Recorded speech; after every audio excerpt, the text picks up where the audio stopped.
Hello everyone, मैं वैभव शर्मा फिर से आपका स्वागत करता हूं आपके अपने चैनल स्टडी फॉर डाउट में।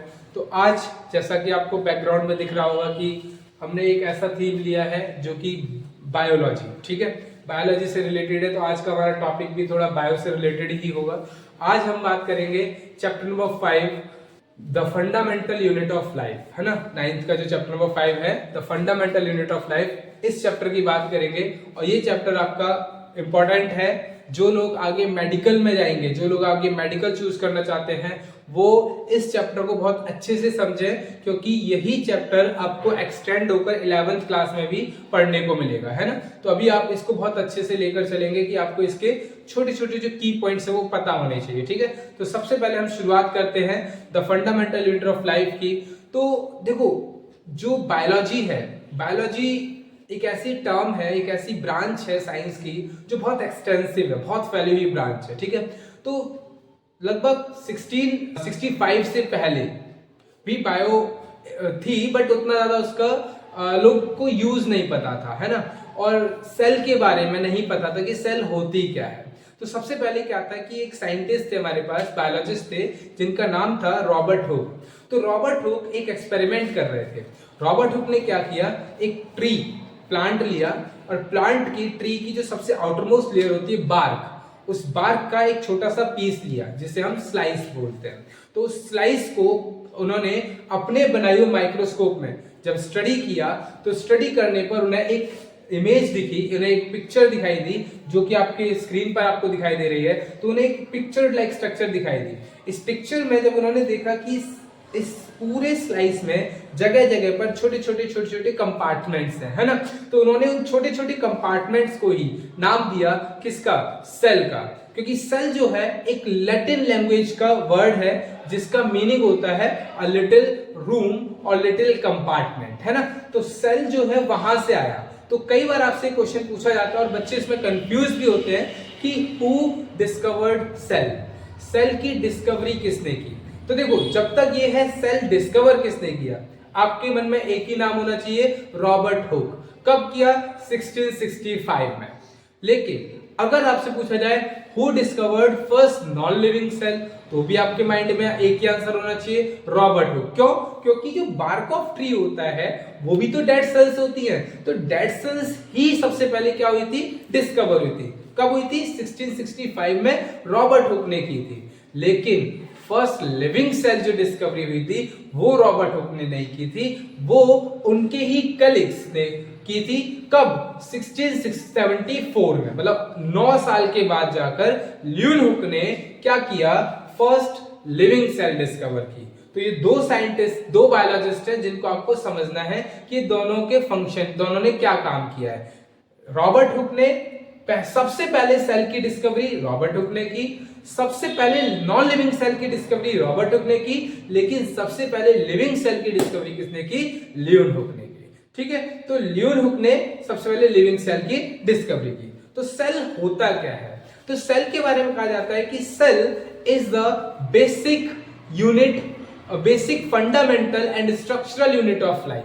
सेल जो है वो किसी भी लिविंग ऑर्गेनिज्म की सबसे छोटी, सबसे बेसिक फंडामेंटल यूनिट होती है और स्ट्रक्चरल यूनिट होती है। अब ये स्ट्रक्चरल और फंक्शनल यूनिट क्यों कहा जाता है, ये मैं इस चैप्टर के एंड में आपको समझाऊंगा कि ये जो नाम इसे दिया गया, ये क्यों नाम दिया गया, ठीक है। तो आपको पूरा चैप्टर थ्रू आउट बहुत अच्छे से समझना है कि क्यों इसे fundamental, structural and functional unit of life कहा जाता है, ठीक है। तो सेल जो है वो आपको पता लग गया कि सेल की डिस्कवरी कैसे हुई और किसने की, ठीक है। इसके बाद अब सेल के अंदर कुछ कंपोनेंट्स होते हैं, उनकी भी डिस्कवरी जान लीजिए आप लोग जरा।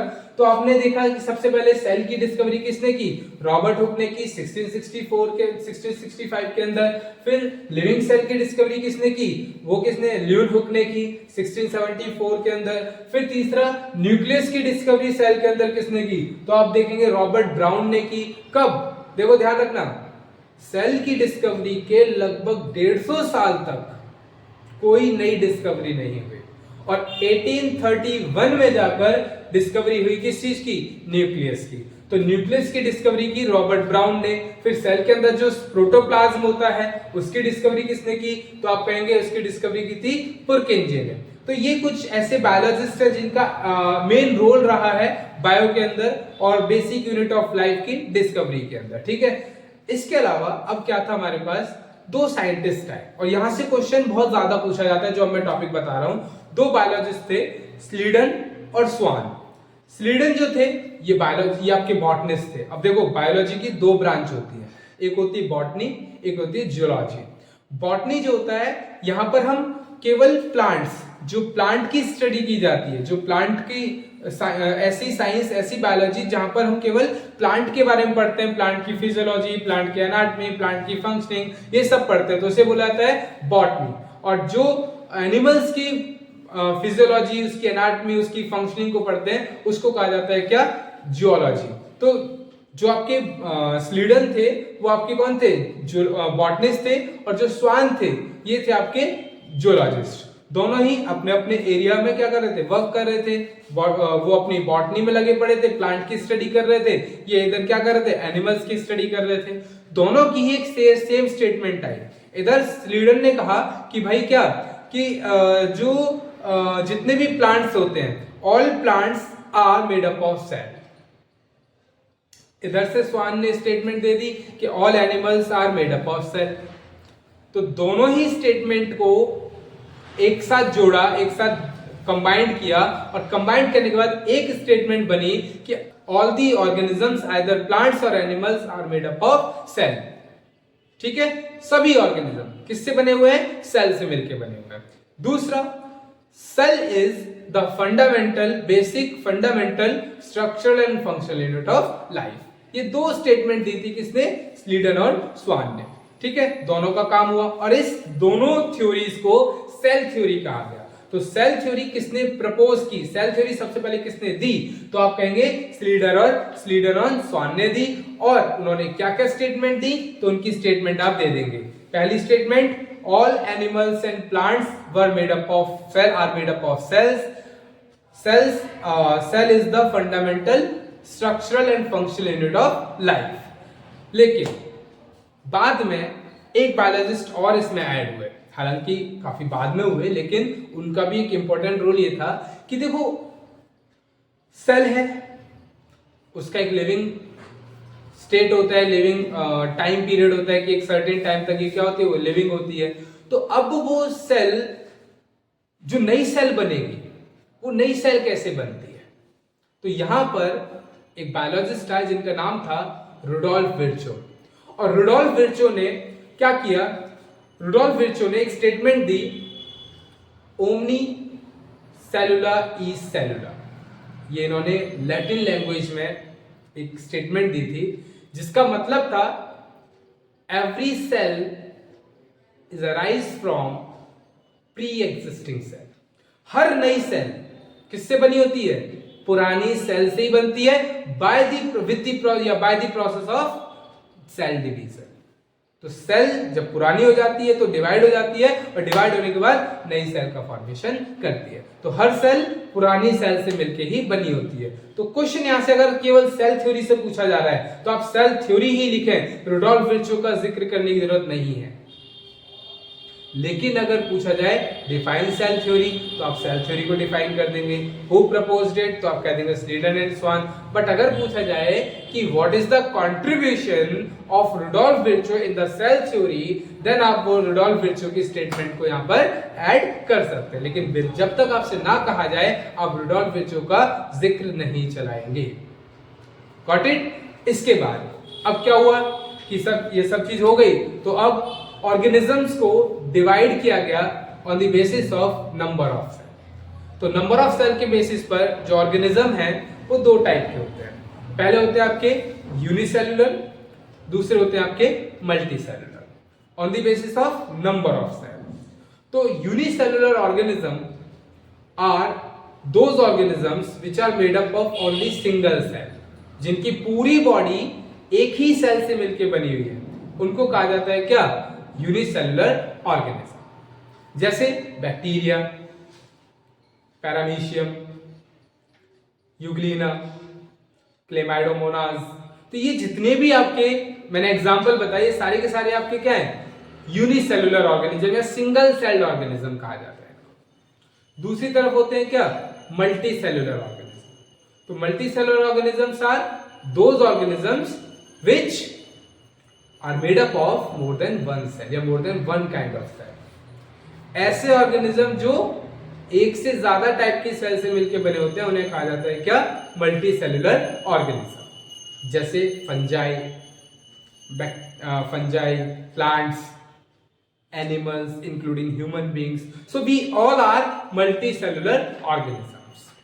अब क्योंकि मल्टीसेलुलर है तो सेल की शेप, सेल का साइज अलग अलग होता है। तो मल्टीसेलुलर ऑर्गेनिजम्स में जो सेल का शेप और साइज अलग होता है वो बेसिकली उन सेल के फंक्शन के अकॉर्डिंग होता है। उन सेल का क्या फंक्शन है, कैसा फंक्शन है। अगर सिंपलर फंक्शन है तो सिंपलर स्ट्रक्चर, अगर कॉम्प्लेक्स फंक्शन है तो कॉम्प्लेक्स स्ट्रक्चर, और उसका साइज भी। छोटी है तो ऑब्वियसली उसका सिंपल फंक्शन होगा, बड़ा है तो कॉम्प्लेक्स फंक्शन होगा। तो ह्यूमन बीइंग में ही अगर हम सबसे छोटी सेल की बात करें तो सबसे छोटी सेल आपकी आरबीसी होती है, और सबसे बड़ी सेल की बात करें तो सबसे बड़ी सेल आपकी क्या होती है, नर्व सेल होती है। और आपको यहाँ पर कुछ डायग्राम्स दिखाई देंगे जहां पर आपको सेल की अलग अलग शेप और अलग अलग स्ट्रक्चर आपको दिखाई देंगे। ठीक है, तो ये जो स्ट्रक्चर आप देखेंगे तो यहाँ पर क्या होता है कि इनकी जो स्ट्रक्चर जो डिफाइन की गई है वो इनके फंक्शन के बेसिस पर ही है। ठीक है, इसके बाद अब एक चीज और डिफरेंस हो जाता है कि देखो जो यूनिसेलुलर ऑर्गेनिज्म है, पूरा का पूरा ऑर्गेनिज्म एक ही सेल से मिलकर बना होता है, तो वहां पर division of labour, division of labour का मतलब होता है काम को बांटना। अब आप ऐसे मान लीजिए कि you are the only child of your parents, you are the only son और ओनली डॉटर, तो आपके घर में जो भी काम है वो किसको करने पड़ेंगे, आपको, क्योंकि आप अकेले हैं। लेकिन अगर आपके घर में 2, 3, 4 भाई बहन हैं तो उस केस में आप सारा काम नहीं करेंगे। अगर आपसे सारा काम कराएगा तो आप एक टाइम कर क्या हो जाएंगे, एग्जॉस्ट हो जाएंगे कि मैं ही क्यों करूं, बाकी के भी तो लोग हैं। तो ऐसा ना सिचुएशन आए, क्या किया जाता है, काम को डिवाइड किया जाता है। भाई को बोल दिया जाएगा भाई एक काम करना है तुझे, दूध लाना तेरा काम है, मार्केट का काम करना तेरा काम है। बहन का काम होगा तो बहन की कैपेसिटी के अकॉर्डिंग उसे काम क्या कर दिया, डिवाइड कर दिया जाएगा। तो मतलब वहां पर काम को क्या किया गया है, डिवाइड किया गया। तो यूनिसेलुलर ऑर्गेनिजम्स में डिवीजन ऑफ लेबर नहीं होता, लेकिन मल्टी सेलुलर ऑर्गेनिजम्स में क्या देखा जाता है, डिवीजन ऑफ लेबर देखा जाता है। और हमारी बॉडी में हर सेल का एक फंक्शन होता है, हर सेल से मिलकर जो टिश्यू होते हैं, टिश्यू से मिलकर जो ऑर्गन होते हैं, ऑर्गन से मिलकर ऑर्गन सिस्टम होता है, तो एक पर्टिकुलर फंक्शन को क्या करता है, परफॉर्म करता है।